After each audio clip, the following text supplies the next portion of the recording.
hanya 30 menit, 10 menit. Ya, sebelumnya saya mengucapkan banyak terima kasih kepada Bapak Ibu dan Ibu Kepala Sekolah yang sudah memberikan izin untuk berbagi atau pembahasan tentang budaya positif. Yang pertama, Bu, gitu Ibu.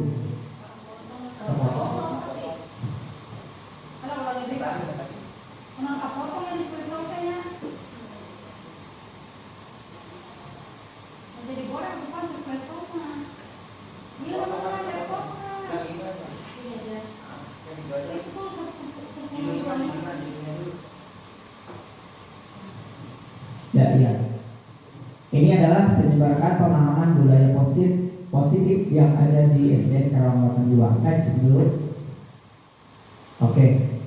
Mari belajar bersama, berkolaborasi, saling mendukung, mewujudkan disiplin positif di sekolah kita tercinta. Next lagi. Nah, konsep utama modul budaya positif yang pertama, perubahan paradigma belajar. Kemudian posisi faktor restitusi, disiplin positif, keyakinan kelas, ketiga restitusi. Next lagi.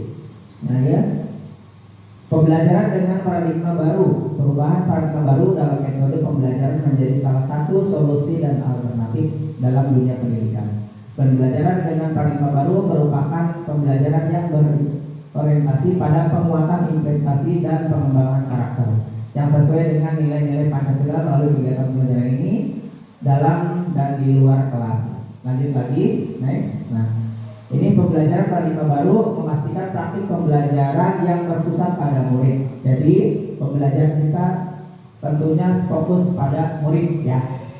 Kemudian yang mana setiap murid belajar sesuai dengan kebutuhan dan tahap perkembangannya. Pembelajaran paradigma baru dilakukan melalui kegiatan pembelajaran di dalam kelas, intrakurikuler dan di luar kelas, kokurikuler dan ekstrakurikuler. Next lagi. Ini pembelajaran dengan paradigma baru dirancang berdasarkan prinsip pembelajaran yang terdiferensiasi sehingga setiap siswa belajar sesuai dengan kebutuhan dan tahap perkembangan untuk mewujudkan profil pelajar Pancasila. Nah, ini adalah profil pelajar Pancasila yang mana kita ketahui bahwa yang pertama beriman dan bertakwa kepada Tuhan Yang Maha Esa, berbinekaan global, bergotong royong, kreatif, mandiri, bernalar kritis. Ya, lagi. Pembelajaran paradigma baru, bagaimana seorang bisa berubah dan paradigma, stimulus respon kepada pendekatan teori kontrol. Ini Stephen Covey Center Leadership mengatakan bahwa bila kita ingin membuat kemajuan, pertahankan sedikit demi sedikit, ubahlah sikap atau perilaku Anda. Namun bila kita ingin memperbaiki cara-cara utama kita, maka kita perlu mengubah kerangka acuan kita. Ubahlah bagaimana Anda melihat dunia, bagaimana Anda berpikir tentang manusia. Ubahlah paradigma Anda. Kemudian skema pemahaman dan penjelasan aspek-aspek tertentu tentang realitas. Ini menurut Stephen Covey. Lanjut lagi, next lagi. Ini stimulus respon. Realitas kebutuhan kita sama. Kemudian semua orang melihat hal yang sama. Kemudian kita mencoba mengubah orang agar berpandangan sama dengan kita. Berlaku buruk dilihat sebagai suatu kesalahan. Orang lain bisa mengontrol saya bisa mengontrol orang lain. Pemaksaan ada pada saat bujukan gagal. Kemudian model berpikir menang kalah. Ini teori kontrolnya. Realitas kebutuhan kita berbeda, setiap orang memiliki gambaran berbeda. Kita berusaha memahami pandangan orang lain tentang dunia, kemudian semua perilaku memiliki tujuan. Hanya Anda bisa mengontrol diri Anda tidak bisa mengontrol orang lain. Kemudian kolaborasi dan proses menciptakan pilihan baru, model berpikir menang-menang. Lanjut lagi. Nah, ini beberapa contoh kejadian yang sering terjadi di sekitar kita, Bapak Ibu ya. Pertama, kalau misalkan siswa membuat pelanggaran di sekolah, biasanya yang kita lakukan adalah pertama membersihkan toilet di sekolah, kemudian dijemur dan hormat bendera. Pernah Bapak Ibu ya, seperti itu ya. Ya, pernah. Kemudian keliling lapangan atau push up, ya, karena melakukan pelanggaran. Bagaimana kan tanggapan Bapak Ibu terhadap kejadian di atas? Bisa Bu Irma, Bang Nari, menurut gambar ini seperti ini, membersihkan toilet. Ya, pendapatnya bagaimana? Kalau menurut Bapak Ibu bagaimana yang ini? Keliling di lapangan, kemudian melakukan push up, membersihkan toilet. Bagaimana tanggapan Bapak Ibu terhadap kejadian di atas? Ya, Bu Ros, barangkali silakan. Terima kasih atas waktunya. Mungkin saya mau menyampaikan hukuman terhadap siswa yang melanggar. Jika hukumannya seperti itu atau sifatnya fisik, ya, keliling lapangan, terus membersihkan toilet, push up, menurut saya itu hanya akan dipahami siswa jika saya itu bersalah. Berarti saya harus dihukum, hanya merekam hukumannya saja. Sedangkan siswa itu kan masih seperti anak sendiri, anak kita, ya, yang hanya bisa merekam, oh saya salah, berarti saya harus dihukum, tanpa tahu dia itu dihukum karena apa, gitu. Jadi menurut saya hukuman seperti itu kurang efisien, ya Pak, gitu. Lebih baik kita kasih dulu pengertian kenapa saya dihukum, kemudian supaya kita tidak dihukum lagi. Jadi tidak dulu dengan fisik, gitu, jalan keluarnya seperti itu, Pak. Baik, terima kasih kepada Bu Ros yang sudah memberikan pendapatnya. Menurut Bu Ros, hukuman semacam ini seperti membersihkan toilet, kemudian keliling lapangan, push up dan sebagainya itu, ini kurang pas, ya, tidak cocok, ya. Bahkan ini jangan dilakukan, begitu, ya. Nah, baik, next dulu, lanjut. Nanti, disiplin positif nih, sesuatu yang dilakukan seorang pada orang lain untuk mendapatkan kepatuhan.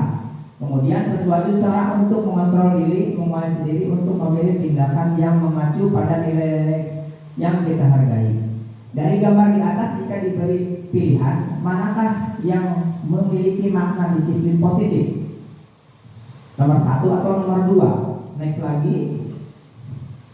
Ya, nah ini tentunya kita akan memilih angka 2. Betul, ya Bapak Ibu, ya. Tetapi pada praktiknya kita secara tidak sadar memaknai disiplin itu adalah sebuah usaha untuk mendapatkan kepatuhan terhadap suatu peraturan. Oleh karena itu, sebagai pendidik, guru harus mengerti konsep dari Dean Grayson 2001 yang menyatakan bahwa disiplin adalah usaha untuk mengontrol diri dalam memilih tindakan yang berdasar pada nilai-nilai yang kita hargai. Next lagi, Bu. Nah, ini dalam budaya kita, makna disiplin dimaknai menjadi sesuatu yang dilakukan seseorang pada orang lain untuk mendapatkan kepatuhan. Kita cenderung menghubungkan kata disiplin sebagai ketidaknyamanan, di mana ada kemerdekaan, disitulah harus ada disiplin yang kuat. Begitu, ya Bapak Ibu, ya. Kemudian sebagai pendidik, tujuan kita adalah menciptakan anak-anak yang memiliki disiplin diri, sehingga mereka bisa berperilaku dengan mengacu pada nilai-nilai kebajikan, universal, dan memiliki motivasi intrinsik dari dalam dirinya. Ya, jadi dari gambaran tadi bahwa kita, andai kata kita mempunyai persoalan masalah dengan siswa, maka tidak dibenarkan untuk hukuman apapun jenisnya, atau hukuman yang mendidik sekalipun tidak diperkenankan. Karena apa? Nanti ketika ada hukuman seperti itu, anak malah istilahnya di dalam hatinya itu memiliki sifat dendam, dalam artian down, ya. Jadi ketika seperti kemarin kita ada anak yang berkelahi, ya Bapak Ibu, kita kan nggak ngerti, ya, menghakimi hak ini, ya. Seperti saya juga sama, waktu sebelum masuk PGP ini kadang menghukum, ya, muter-muter lapangan, kemudian suruh nyuci toilet dan sebagainya. Ternyata setelah masuk TGP ternyata itu jangan. Jadi kita harus memiliki budaya positif itu dengan menggunakan segitiga restitusi, ya. Dalam artian kita memanggil dulu, contoh pada kasus anak yang kesiangan, Kita panggil dulu, kemudian apa penyebab kesiangannya, seperti itu. Kemudian kita gali, kemudian apa yang telah kalian langgar dalam kesepakatan kelas. Biasanya kesepakatan kelas itu di awal pelajaran atau di awal semester kita membuat kesepakatan kelas. Jadi kesepakatan kelas itu yang tadi Bu Kepala bilang ya, di sana kita membuat kesepakatan dengan kelas kita. Contohnya misalkan kelas 5 membuat kesepakatan bahwa kesepakatannya kata-katanya tidak boleh yang negatif. Jadi contoh, tidak boleh atau dilarang itu tidak boleh ya untuk kesepakatan kelas. Tetapi misalkan ini datang tepat waktu, boleh itu. Kemudian jika istirahat silakan di luar ruangan, itu kesepakatan kelasnya. Jadi ketika anak yang melanggar berarti anak-anak sudah melanggar kesepakatan yang kelas yang kita buat. Sekali lagi, tidak ada hukuman di dalam menyelesaikan masalah yang ada di atau yang timbul di sekolah kita, begitu. Lanjut lagi, nah ini salah satu budaya positif yang digunakan pendidik untuk mengembangkan pendidikan karakter siswa, yaitu dengan menerapkan disiplin positif. Disiplin positif merupakan disiplin tanpa memberikan ancaman atau memberikan hukuman. Nah, seperti tadi, jadi tidak boleh mengancam, tidak boleh memberi hukuman, apalagi sebetulnya berat ya Bapak Ibu ya. Ini merupakan teori-teori, tapi dalam aslinya prakteknya itu susah sekali. Tapi sedikit demi sedikit, ayo kita kembangkan, ayo kita atasi masalah-masalah yang ada di sekolah kita dengan tidak memberikan hukuman atau ancaman dan lain-lain. Begitu Bapak Ibu. Lanjut lagi, next. Ini konsep disiplin positif merupakan unsur utama dalam terwujudnya budaya positif yang dicita-citakan di sekolah kita. Menurut kajian Dewata, disiplin positif adalah kemampuan seorang mengontrol diri dan menguasai diri untuk memilih tindakan yang mengacu pada nilai-nilai yang dihargai, agar tercapai tujuan mulia yang diinginkan seseorang yang memiliki disiplin serta tanggung jawab terhadap apa yang dilakukannya. Next lagi, lanjut lagi. Ya.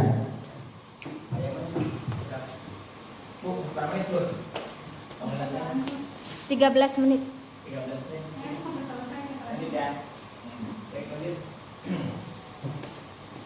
Nah ini Bapak Ibu, ini keyakinan kelas. Jadi keyakinan kelas yang tadi saya bilang, silakan Bapak Ibu membuat keyakinan kelas, terutama yang mempunyai kelas ya wali kelas, untuk membuat keyakinan kelas.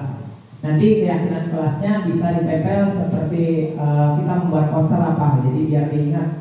Boleh divariasi ya dengan gambar-gambar, silakan. Misalkan datang lebih awal atau tepat waktu, kemudian jangan ada kata dilarang atau tidak ya. Jika istirahat silakan di luar. Kemudian ketika jam di pelajaran dimulai, HP bisa dititipkan gitu kan. Terus terserah Bapak Ibu nanti tinggal ditempelnya misalkan 10 poin. Jadi nanti ketika ada masalah kita menggali keyakinannya dari situ. Misalkan keyakinan kelas apa yang kamu langgar, misalkan poin sekian. Ini di lingkungan sekolah perlu adanya keyakinan kelas ya. Lanjut lagi. Nah ini keyakinan kelas. Contohnya ini. Bukan. Mengapa kita memiliki peraturan tentang penggunaan helm pada saat mengendarai kendaraan roda 2 motor? Mengapa kita memiliki peraturan tentang penggunaan masker dan mencuci tangan setiap saat? Next lagi. Nah ini keyakinan kelas. Mengapa keyakinan kelas tidak peraturan kelas saja? Terus pertanyaan, mengapa menggunakan helm dan mengapa memakai masker? Ini diibaratkan seperti ini ya untuk keyakinan kelas itu. Jadi keyakinan kelas itu suatu kesepakatan yang kita buat dengan murid, guru dengan murid, nanti disepakati, nanti ditulis, nanti ditempel, divariasi dan sebagainya, disimpan di tiap kelas ya. Mungkin nanti akan berbeda-beda tiap kelas untuk keyakinannya. Lanjut Bu. Ini contohnya Ibu, Bapak. Keyakinan kelas, datang tepat waktu. Nah ini saling menghormati dan menyayangi, tinggal di luar kelas ketika istirahat. Nah ini keyakinan kelas. Berbicara sopan santun, berdoa sebelum dan sesudah belajar. Kemudian memakai seragam sesuai aturan. Nah ini adalah keyakinan kelas ya. Jadi tidak ada kata dilarang atau dilarang misalkan, nggak ada ya. Jadi harus yang positif katakan. Lanjut lagi. Nah ini langkah-langkahnya membuat keyakinan kelas dapat dilakukan dengan langkah seperti ini. Guru mengajak murid memikirkan dengan hati-hati tentang keinginan tentang kelas impian. Nah ini langkah-langkahnya, Bapak Ibu bisa gunakan seperti ini. Terus lagi lanjut. Nah ini kesepakatan kelas, selalu menjaga kebersihan, disiplin dan tepat waktu, saling menolong. Jadi nanti ketika keyakinan kelas, kesepakatan kelas ditempel itu anak-anak itu membaca tiap hari. Jadi sudah menjadi kebiasaan. Ketika anak mau melakukan hal-hal yang di luar ini, berarti dia mikir, oh itu kesepakatan kelasnya, nggak boleh seperti ini, nggak boleh seperti ini, begitu. Lanjut lagi. Nah ini sikap manakah yang menurut Bapak dan Ibu guru yang efektif untuk menumbuhkan sikap disiplin siswa di sekolah? Guru sebagai pengukur, guru sebagai pembuat orang merasa bersalah, guru sebagai teman. Kira-kira yang mana, Bu Irma? Guru sebagai teman ya. Kalau guru sebagai teman itu bahasanya lebih halus. Ujang kaset kemana kamari kan gitu. Kalau guru sebagai orang merasa bersalah mah selalu penekanan terhadap siswa ya jadinya. Jadi merasa anak itu bersalah don. Jadi kita rangkul dengan guru sebagai teman. Guru sebagai penghukum apalagi jangan ya, itu mah zaman dulu yang kita ya wajib ya. Kalau sekarang nggak boleh wajib. Ya lanjut lagi. Sedikit lagi. Posisi kontrol guru. Lazimnya disiplin dikaitkan dengan kontrol. Dalam hal ini guru menghadapi murid. Paparan dari William Glasser dalam kontrol teori meluruskan berapa mikonsepsi tentang kontrol dengan perubahan paradigma tentang dunia pendidikan yang mulai dari diri sendiri untuk selanjutnya ditularkan kepada rekan sekolah. Maka kita akan mampu membuat perubahan di sekolah. Lanjut lagi. Ini miskonsepsi tentang teori kontrol. Ilusi bahwa semua penguatan positif efektif dan bermanfaat. Ilusi bahwa orang dewasa berhak memaksa. Ilusi bahwa kritik dan membuat merasa bersalah mampu menguatkan karakter. Ini miskonsepsinya tentang teori kontrolnya. Lanjut lagi. Nah ini jadi budaya positif selalu berpihak pada murid ya Bu. Ya berpihak pada murid. Jangan istilahnya murid malah di ini ya. Jadi tidak boleh ya. Tentunya hal ini diawali dengan merubah cara pandang kita akan murid itu sendiri. Salah satunya dengan penerapan disiplin. Disiplin erat kaitannya dengan teori kontrol yang menggunakan guru ketika menghadapi murid. Lanjut lagi. Nah ini 5 posisi kontrol guru. Ada penghukum. Ini tentunya tidak boleh. Membuat orang merasa bersalah juga tidak boleh. Ini teman, monitor, pemantau, manajer. Jadi dari kelima ini yang paling bagus adalah ini, manajer. Jadi manajer itu yang pertama menanyakan sebab akibat anak itu melakukan sesuatu, kemudian mengontrolnya dengan minta bantuan kepada orang tua, berkolaborasi begitu. Contoh, nah gini, kemudian membuat kesepakatan dengan guru, nah dengan sekolah. Contoh tadi anak yang terlambat, kita tanya dulu permasalahannya apa. Misalkan dia nonton TV terlalu malam, nah terus di aplikasi keluarganya berarti orang tua yang harus mengingatkan, ya. Kemudian membuat kesepakatan dengan kita. Kalau teman itu kadang kalau anak murid diakrabin sama kita di baik-baik gitu ya, kadang suka ngelunjak ya bahasanya seperti itu ya. Kadang-kadang. Jadi ini masih kurang bagus. Ini juga masih monitor pemantauan 4 dan 5, saya rasa itu bagus. Lanjut lagi. Nah ini yang penghukum ya. Seorang penghukum bisa menggunakan hukuman fisik maupun verbal. Orang-orang yang menjalankan posisi penghukum senantiasa mengatakan bahwa sekolah memerlukan sistem atau alat yang dapat lebih menekan murid lebih dalam lagi. Nah ini tidak boleh lah. Yang ini mah udah hilangkan saja. Lanjut lagi. Ya, ini membuat orang merasa bersalah. Lanjut lagi, sama saja ini juga. Jadi membuat bot ya. Ini teman masih mendidik ya. Tapi biasanya begitu. Kalau dibaikin malah dia nggak takut. Jadi seolah-olah kita sebagai temannya ya. Gitu. Lanjut lagi. Dan saja lanjut. Nah ini yang paling bagus. Posisi manajer. Lanjut lagi. Jadi selain mengawasi juga kita bisa berkolaborasi dengan orang tua. Nah ini tujuan akhir dari 5 posisi kontrol seorang guru adalah mencapai posisi manajer, di mana posisi inilah murid dapat menjadi pribadi yang mandiri, merdeka dan bertanggung jawab atas segala perilaku dan sikapnya, yang pada akhirnya dapat menciptakan lingkungan yang positif, nyaman dan aman. Lanjut lagi. Nah ini restitusi yang tadi saya bilang ya.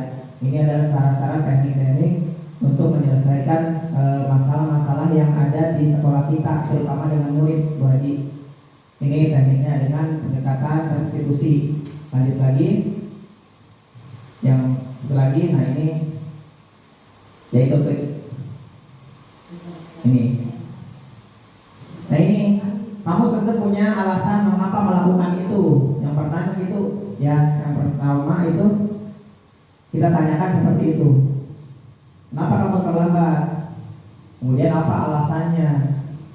Terus kesepakatan apa yang dilanggar sama kamu kan gitu. Begitu kan dia menjelaskan.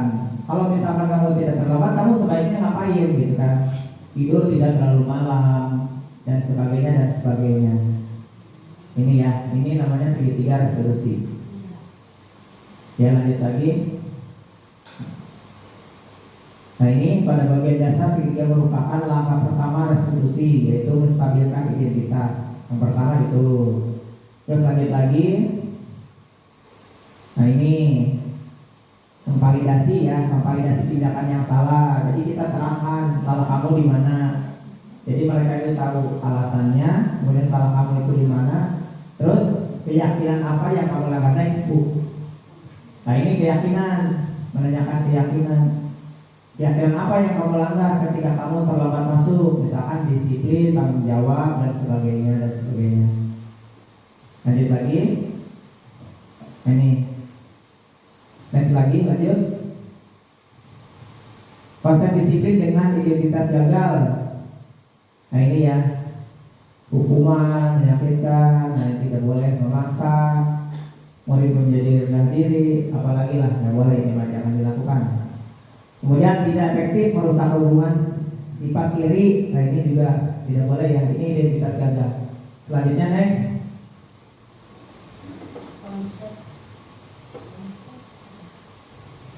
Nah, terus Bu Irma ke bawah lagi. Nah ini lanjut lagi. Oke. Mari kita terapkan positif sekolah kita. Ya, baik Bapak Ibu, rupanya itu yang bisa saya sampaikan. Kurang lebihnya mohon maaf. Nanti kita laksanakan bersama-sama untuk budaya positif ini. Mudah-mudahan sekolah kita menjadi sekolah yang ramah anak ya Bu ya, begitu. Ada yang mau bertanya atau disampaikan? Tidak ada. Ya, terima kasih. Wassalamualaikum warahmatullahi wabarakatuh.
Assalamualaikum warahmatullahi wabarakatuh.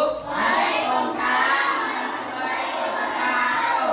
Bagaimana kabarnya hari ini anak-anak? Baik. Alhamdulillah.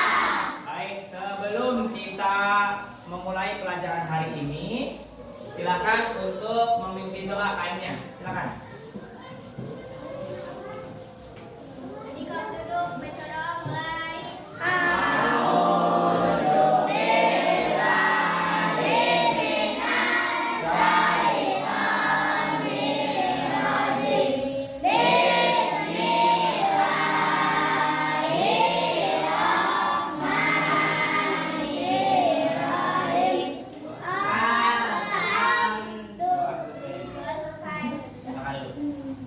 Ya, terima kasih kepada Andini yang sudah memimpin doa.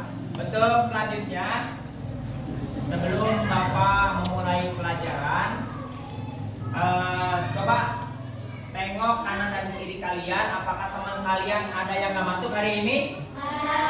Siapa yang nggak masuk? Kenapa Fikri? Baik, kalau sakit, mari kita doakan agar supaya Fikri terlepas sembuh. Ya. Untuk selanjutnya, pada hari ini kita akan membuat keyakinan kelas. Ya, Risma? Oh ya, baik. Risma bertanya nih, Pak, keyakinan kelas itu apa? Keyakinan kelas adalah suatu peraturan yang kita buat bersama murid di kelas agar supaya peraturan tersebut atau aturan tersebut bisa dilaksanakan oleh warga kelas. Tentunya peraturan atau kesepakatan yang baik ya, agar supaya peraturan itu tidak dilanggar. Baik, mengawali pembuatan aturan kelas atau kesepakatan kelas ya. Nanti Bapak akan bagikan sticky note ya, semacam ini. Ya, sticky note seperti ini. Kalian nanti tulis satu orang satu untuk menentukan keyakinan kelas ya, ditulis. Nanti kamu tulis, kemudian tempel di depan papan tulis di sini ya. Kemudian bacakan satu persatu, kemudian kita akan sepakati. Bisa dipahami? Baik, kalau gitu Bapak akan bagikan, setelah itu kalian tempelkan. Waktunya 5 menit cukup nggak untuk menulis? Cukup ya, 5 menit. Ya, terserah kamu keyakinan apa yang nanti akan kamu sampaikan ya. Baik. Ingatnya, ya nanti kamu tulis ya.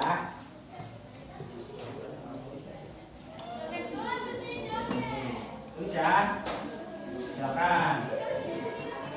Waktunya 5 menit. Silakan. Ini selanjutnya. Ya. Nanti kamu tulis. Ya. Ya, silakan.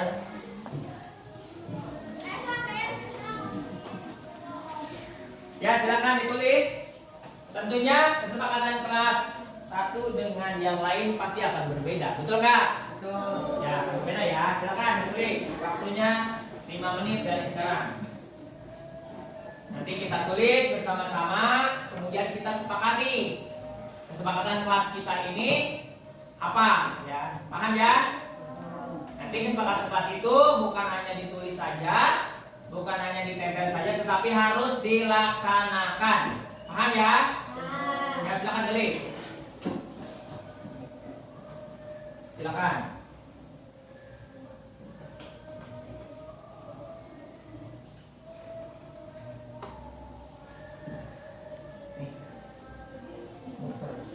Akan mau ke sana nanti. Muter anak-anak itu lihat dari sana.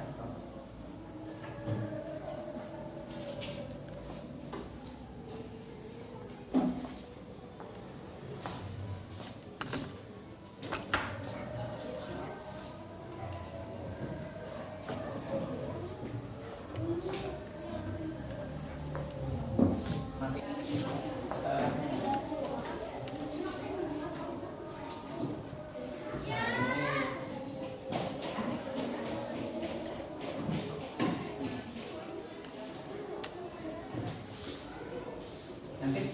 di sini ya. Tempel di sini ya. Ini buat kesepakatan kelas.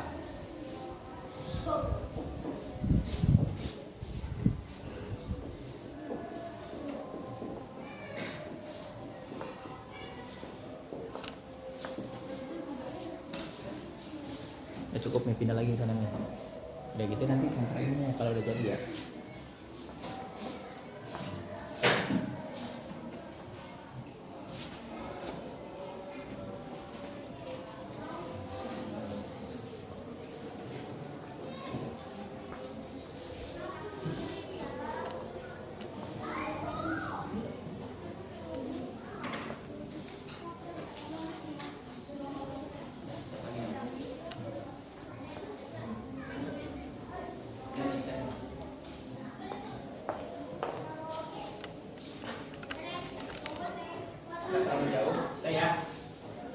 Ya, baik anak-anak hebat. Apakah sudah selesai kalian menulis kesepakatan kelas? Alhamdulillah. Kalau sudah selesai, silakan ditempelkan ke depan di sebelah sini. Silakan, ayo maju, tempelkan. Ya, silakan tempelkan aja. Ya, tempelkan di sini, so. Tempelkan. Nah, so, tempelkan. Jangan rapi tempelkannya. Ya, silakan. Gantian ini dulu. Ya, sudah. Gantian. Ya, tempelkan. Ya, tempelkan. Nah, gitu. Silakan tempelkan. Ya, nanti kita bacakan. Ya, tempelkan. Ya, tempelkan. Ya. Ya. Ya, silakan tempelkan. Nanti kalau sudah ditempel baca satu persatu. Nanti Bapak yang menulis kesepakatan kelasnya ya.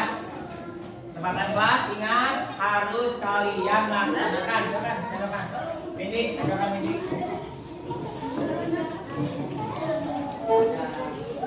Bacakan,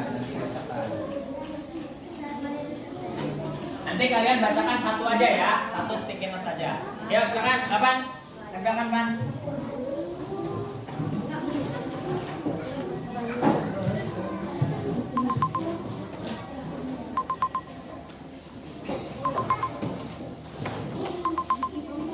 Silakan, yang belum ditempelkan.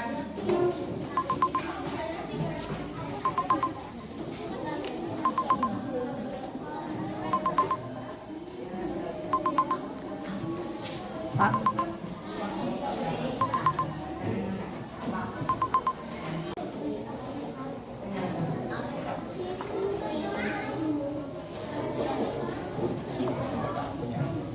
Ya, baik, karena kalian sudah menempelkan sticky note yang berisi tentang kesepakatan kelas, maka silakan untuk kalian membacakan satu persatu sticky note. Nanti biar Bapak yang menuliskan ini, misalkan satu kesepakatan apa, nah ya 4, misalkan 5, 6 dan seterusnya. Ya, coba Risma ke depan bacakan kesepakatan apa yang telah kamu tulis. Silakan Risma, bacakan yang keras. Ya, jangan dilepas, silakan bacakan aja. Datang tepat waktu. Ya. Kesepakatan kelas yang pertama, datang tepat waktu. Kira-kira setuju nggak? Ya, silakan. Setuju nggak? Setuju ya. Datang tepat waktu. Nah, sekolah itu kalian datangnya jam berapa? Sekolahnya masuk jam berapa? Jam 7.15. Nah, jadi jam 7 kurang kalian harus sudah di sekolah. Baik, kita sepakat. Nomor 1, datang tepat waktu. Datang tepat waktu ya, datang tepat waktu. Sudah ya, disetujui ya? Setuju nggak? Setuju. Ini kalian yang membuat sendiri. Coba Alvan, tolong dibaca ke depan hasil daripada tulisan kamu tadi. Ya, bacakan ya. Mendengar guru sedang mengajar. Oh, mendengarkan guru sedang mengajar. Silakan duduk. Setuju nggak kira-kira? Setuju? Setuju ya. Mendengarkan. Yang kedua, kesepakatan kelas yang kedua adalah mendengarkan guru sedang mengajar. Nah, yang kedua itu bagus ya. Kemudian Windy silakan dibaca Windy depan. Kita baru 2 ya, baru 2 kesepakatan kelas. Ya, selanjutnya baca Windy. Ya, berdoa sebelum belajar. Setuju nggak? Setuju. Baik, berdoa sebelum belajar. Ya, bagus ya. Sebelum dan sesudah belajar ya. Ini kita sepakati. 2, 3 ya. Coba. Ya, bacakan. Andini, silakan. Ya. Bacakan. Yang keras. Ini yang ini. Coba baca. Menjaga kebersihan kelas. Menjaga kebersihan kelas. Setuju nggak? Kelas kita harus senantiasa bersih. Bersih dari apa? Dari sampah. Ketika kalian jajan, karena kita sudah membuat kesepakatan kelas, jajannya bekasnya masukin ke dalam tong sampah agar kelas kita bersih. Ini berarti menjaga kebersihan kelas, menjaga kebersihan kelas. Setuju ya? Setuju. Nih, menjaga kebersihan kelas. Selanjutnya, Rizky, silakan di depan bacakan. Berdoa sebelum belajar. Sudah, berdoa sebelum belajar sudah ya? Ya, yang lain. Datang tepat waktu. Udah, ini datang tepat waktu. Nih. Saling apa tuh? Saling tolong menolong. Saling tolong menolong, setuju nggak? Ya, silakan duduk. Saling tolong menolong. Tentunya dengan siapa? Dengan teman sekelas, dengan teman kelas lah. Kita saling tolong menolong. Ya, coba satu lagi, tolong nanti bacakan. Ya, kamu bacakan. Nek, ayo Dewi bacakan. Bacakan Dewi, bacakan. Mana yang belum? Ya, apa itu? Apa? Ya, minta izin ketika keluar kelas. Setuju nggak? Setuju. Minta izin jika meninggalkan kelas. Nah, jadi ketika kalian meninggalkan kelas, mau izin contoh, mau izin ke toilet, mau izin ke kantin, jadi harus minta izin dulu kepada siapa? Kepada guru. Baik, ini sudah jadi semua ya. Kesepakatan kelas yang kalian tadi tulis dan Bapak tulis. Silakan coba siapa yang berani mau maju ke depan untuk bacakan semua yang suaranya keras. Rizky, baca Ki, ke depan Ki semuanya yang ini. Kesepakatan kelas 5A, bacakan yang keras. Ini dibacakan sini. Datang tepat. Ini dulu, judulnya dulu silakan. Kesepakatan kelas 5A. Ya, 1, Datang tepat waktu. 2, Mendengarkan guru sedang mengajar. ya, 3, Berdoa sebelum belajar. ya, menjaga Menjaga kebersihan kelas. terus, Saling tolong menolong. ya, terus. Minta izin jika meninggalkan kelas. Iya, tepuk tangan dulu untuk Rizky yang sudah membacakan kelas. Silakan dulu. Ya, Bapak pertegas lagi ya. Nih, Bapak tarik kesimpulan. Karena diskusi hari ini adalah kesempatan kelas 5A. Ini sudah jadi yang pertama, kesepakatan kelas yang kita sepakati pada hari ini. Datang tepat waktu, ya, tidak boleh terlambat. Ini bahasanya datang tepat waktu. Kemudian mendengarkan guru sedang mengajar. Berdoa sebelum belajar. Menjaga kebersihan kelas. Saling tolong menolong. Minta izin jika meninggalkan kelas.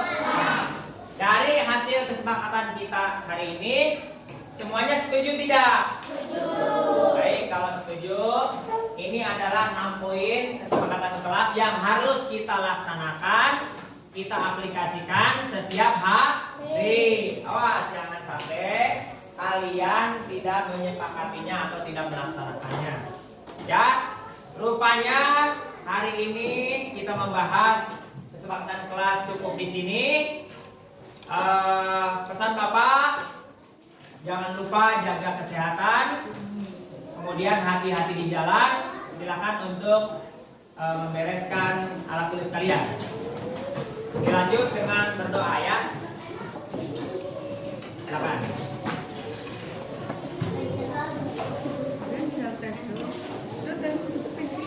Silakan kayaknya untuk berdoa. Pimpin doa lagi. Silakan. Simpan. Ya. Simpan dulu ininya.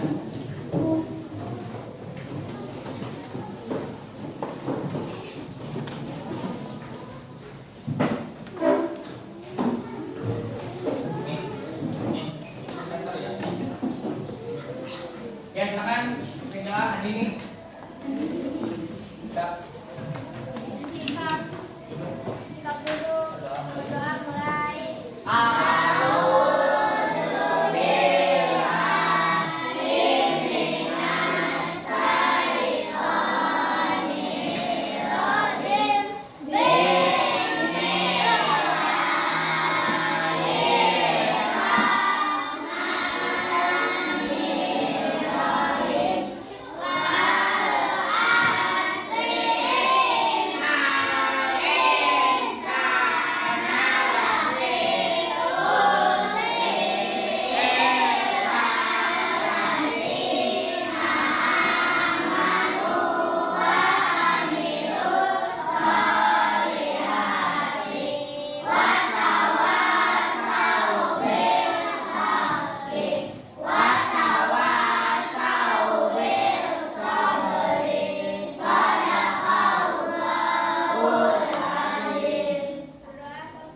Ya, silakan duduk kembali. Ya, baik. Cukup sekian. Terima kasih. Assalamualaikum warahmatullahi wabarakatuh. Silakan.